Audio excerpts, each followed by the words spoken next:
Sud Radio à votre service. Avec Fiducial, une offre globale de services proches des entreprises. Et Sud Radio à votre service, on parle de l'actualité des entreprises, des commerces, des artisans, des professions libérales. Et Nicolas de Bronac est avec nous. Bonjour. Bonjour Cécile. Bienvenue, vous êtes président fondateur de Sequoia Pressing. Il y a 13 ans, l'idée de ces pressings écologiques, c'était d'aider le consommateur à avoir une démarche responsable dans le domaine du nettoyage de vêtements. C'est exactement ça.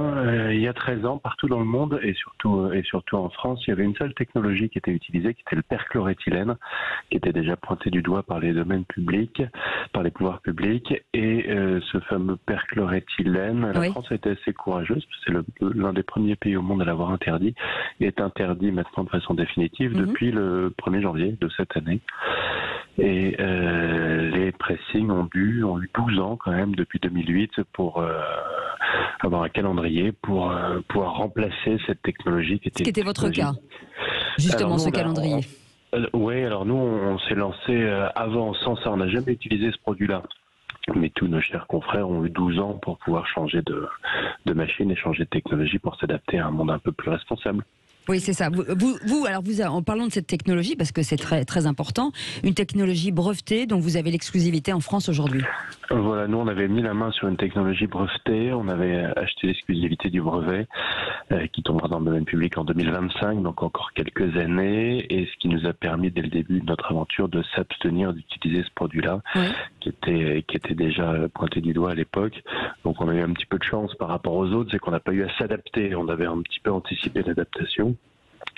Et il y a une problématique évidemment sur notre marché, comme dans beaucoup de marchés, c'est que cette date de fin programmée au 31 décembre 2021, évidemment, il y a beaucoup d'acteurs qui ont choisi un peu le dernier moment pour changer de machine, pour changer de technologie. Et malheureusement, il y a eu la crise du Covid qui a mis à mal beaucoup de trésoreries des entreprises. Oui, donc ça a changé beaucoup de choses. Notamment les plus petites et qui se retrouvent dans l'impossibilité, qui sont retrouvées en 2021 dans l'impossibilité financière de pouvoir faire les changements qui étaient obligatoires et qui aujourd'hui se retrouvent parfois bien malgré eux, pour la loi, quoi.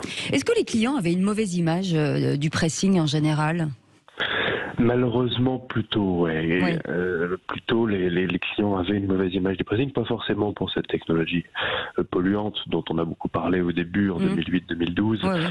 Maintenant, non, les clients n'en parlent plus. Mais une mauvaise image pour plusieurs raisons. La première, c'est que c'est un métier d'artisanat de qualité et il y a beaucoup de personnes qui se lancent dans ce métier-là qui n'ont pas d'expérience. Avant, c'était un métier diplômant. Comme les coiffeurs, comme les pharmaciens, ils font un diplôme de teinturier à prêteur. Et depuis une vingtaine d'années, comme il n'y avait pas assez de personnes qui passaient le diplôme, le ministère a dit maintenant c'est le tout venant, c'est ça. Un pressing. Donc il y a des acteurs qui sont très sérieux, qui sont fantastiques, qui font bien les choses.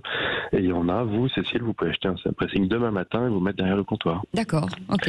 Et pourtant, c'est un métier de savoir-faire, un métier d'artisanat.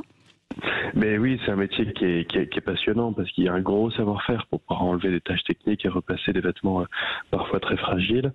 Et c'est pour ça que nous, on a fait la démarche il y a quelques années, il y a 4 ans maintenant, d'être centre de formation agréé. Alors c'est compliqué, c'est casse-pied, c'est de l'administration pleine balle, mais ça nous permet depuis quelques années de pouvoir former de façon très importante pendant plusieurs mois les personnes qui commencent à bosser chez nous.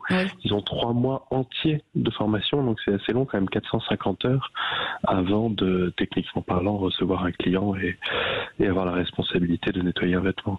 Et aujourd'hui, combien de Sequoia, de bébés Sequoia en France ? Alors, en France, il y en a 70 maintenant en France.